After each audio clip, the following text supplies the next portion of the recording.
Hello hi అండి, నేను మీ Samuel మేస్త్రిని. ఇదిగండి ఈ వర్షం దెబ్బకి చేయలేక 3 రోజులు పట్టింది ఆపి చేయటం. ఈ ప్లాస్టింగ్లు బయట సైడ్ అలా తలనొప్పి అయిపోయింది. ఈ వర్షం కూడా 3 రోజులు ఓర్పించింది ప్లాస్టింగ్ చేసి. ఇది ఈ సందులో పట్టీలు పెడుతున్నారు బల్లలకి. పట్టీలు పెడుతుంటే మరీ ముఖ్యంగా నేను చెప్పేది ఏంటంటే, ఈ పట్టీలు కనుక ఈ విధంగా పెట్టించకపోతే రేపటి రోజున బల్లలు ఎక్కువగా దెబ్బతినే అవకాశం ఉంటుంది. అంతే కదండి, కింద వాటర్ కూడా మన కిటికీలో కూడా మనకి లోపలికి రావడానికి అవకాశం ఉంటుంది.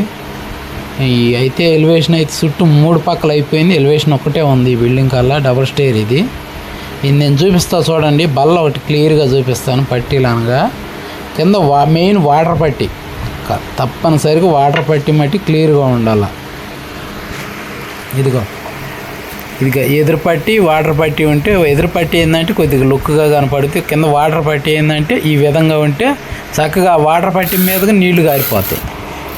చాలా చక్కగా మనకు అనేది ఇబ్బంది లేకుండా కిటికీలో కూడా నీళ్ళు అనేది లోపలికి రాకుండా చాలా సింపుల్గా ఉంటుంది. ఇక్కడ కబోర్డులు కూడా పోతున్నారు. ఆల్రెడీ ఆల్మోస్ట్ అయిపోయినాయి. ఇదే లాస్ట్ రోజు కబోర్డులు పోయటం కూడా. బల్లలు ఫినిషింగ్ చేస్తున్నారు, ఫైనల్ ఫినిషింగ్. మీలో ఎవరైనా మేస్త్రులు ఉంటే కనుక మాకు కామెంట్ చేయండి బ్రదర్. ఎందుకంటే మేము కూడా మేస్త్రులమేనని సపోర్ట్ చేయండి. మా వీడియోస్ని లైక్ చేయండి ప్లీజ్ అండి. లైక్ చేయండి, సపోర్ట్ చేయండి, సబ్స్క్రైబ్ చేసుకోండి.